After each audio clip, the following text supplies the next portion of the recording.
This is Scott with SLP Impact, and today we're going to be talking about language dominance testing, how language dominance is determined, and what the role of this is for speech-language pathologists.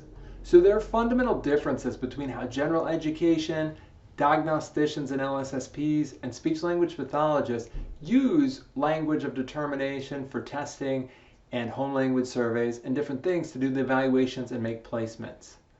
We're going to take a few minutes here to talk about the differences, because if we think it's the same for each of the professionals, it can get confusing and cause friction between us when we have to make decisions about the same child. So first off, there are fundamental differences between how general education and special education use language dominance and home language surveys. General education personnel have to make classroom placement decisions when a child begins school and are required to use a language survey in combination to other data like parent interviews to determine the best language of instruction.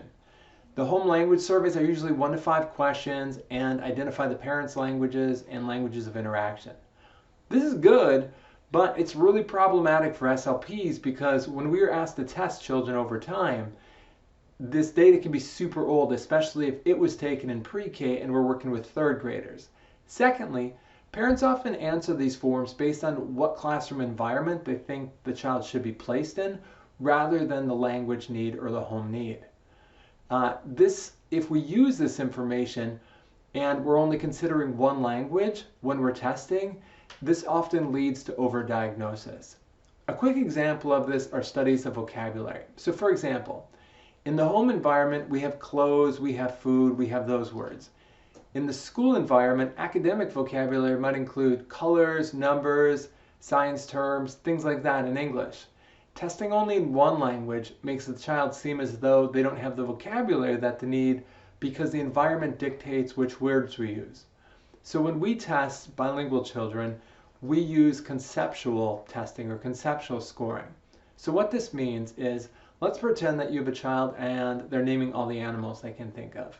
And they say dog, cat, gato, which is Spanish for cat, caballo, which is Spanish for horse, and pig. That would actually be 4 concepts because we wouldn't count gato and cat because it's the same concept. But you can imagine if we were only testing in one language, we would only get a percentage of what they need. And there are also fundamental differences between how diagnosticians and LSSPs and speech-language pathologists treat language dominance or language use when they go to test. For the diagnosticians, I believe that they're using language dominance to try to determine a language strength so that they know what language to test in, and in the best circumstance or modern circumstance, at least what language to begin in. We, on the other hand, are testing language in its entirety, so we have to see it as a continuum and take the communication that exists in both languages to get the full picture. Again, studies continually show that when a child is tested in only one language, they can often look impaired. This is not to say that the home language information is not important. We need home language information to evaluate which languages are spoken in the home and how frequently. But there's an up-to-date, more robust interview process that we could include. Questions can include, what languages are spoken at home? What language do you speak to your child? What language does your child speak to you?